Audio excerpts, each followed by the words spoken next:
आज के टॉपिक में आर्टिकल के बारे में चर्चा करेंगे। आर्टिकल मुख्य रूप से दो प्रकार के होते हैं। इसको हिंदी में कहते हैं उपपद। आर्टिकल दो प्रकार के होते हैं, एक इंडेफिनिट आर्टिकल और एक डिफिनिट आर्टिकल। ए एंड को कहते हैं इंडेफिनिट आर्टिकल और द को कहते हैं डिफिनिट आर्टिकल। तो सबसे पहले हम ए एंड पे चर्चा कर लेते हैं, क्योंकि ए मीन्स भी होता है एक और एंड मीन्स भी होता है एक। तो हम कैसे जान पाए कि कहां पर ए लगेगा कहां पर एंड लगेगा? इसके लिए एक चीज आप जान लीजिए। अगर कोई वर्ड है जैसे एप्पल, अगर किसी शब्द का उच्चारण और उच्चारण में उच्चरित होने वाली ध्वनि का पहला अक्षर अगर स्वर है, हिंदी का स्वर है, कोई भी शब्द हो उसको लिखें या पढ़ें, उसका पहला अक्षर हिंदी का स्वर निकले, आ से आहा के बीच का, तो ये जान लीजिए उसके पहले एंड लगे हुए। एप्पल, जब एप्पल लिखेंगे तो ए आएगा, और ए क्या है? हिंदी का स्वर है। अगर किसी शब्द को बोलें और उस शब्द का पहला अक्षर हिंदी का स्वर है तो उसके पहले एक की मीनिंग लगेगी एंड। अगर किसी शब्द को लिखने या बोलने पर उसकी ध्वनि का पहला अक्षर हिंदी का व्यंजन निकल रहा है, का से ज्ञा के बीच का, तो फिर उसके पहले एक की मीनिंग लगाएंगे ए। एग्जाम्पल से समझते हैं।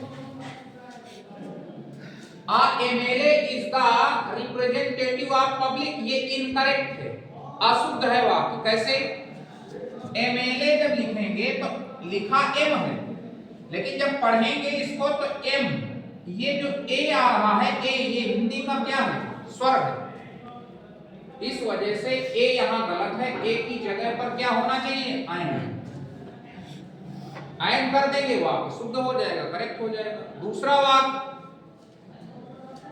The cow is an useful animal, यहां आयन आया है, थोड़ा चेक करो। यूजफुल, अब बच्चा यूजफुल जब लिखते हो और पढ़ते हो तो यूजफुल ऐसे ही तो लिखोगे, नहीं लिखोगे। और ये आपका हिंदी का स्वर है कि व्यंजन? व्यंजन है। कोई भी वर्ड हो, ये व्यंजन है। इस वजह से यूजफुल के पहले एन नहीं, क्या आना चाहिए? ए। तो यहां ए कर देंगे, ए, वो आपको करेक्ट हो जाएगा। अगला एग्जांपल देख लेते हैं। आई सा अ ओल्ड मैन, मैंने देखा एक बूढ़े आदमी को, मैंने एक बूढ़े आदमी को देखा। अब ओल्ड, ओल्ड जब आप पढ़ते हो और लिखते हो तो ऐसे ही तो लिखोगे ओल्ड। ये हिंदी का क्या है? स्वर है। इस वजह से ए नहीं, क्या आना चाहिए? एन। तो यहाँ ए के स्थान पर एन होगा, तब ये करेक्ट हो जाएगा। अच्छा ठीक है, अगला एग्जांपल देख लो। A honest man gets respect.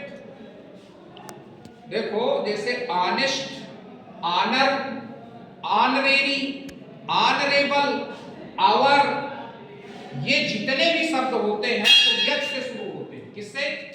यच से। लेकिन इनमें यच साइलेंट रहता है। यच को स्पीकिंग करते समय, बोलते समय यच जो है छिपा रहता है। इस वजह से हॉनेस्ट नहीं पढ़ेंगे, क्या पढ़ेंगे? ऑनेस्ट। और जब ऑनेस्ट पढ़ेंगे तो ये पहला अक्षर कहाँ आ रहा है? आ। इस वजह से ए नहीं, क्या आना चाहिए? आयन आना चाहिए। और जब आयन लगा देंगे तो करेक्ट हो जाएगा।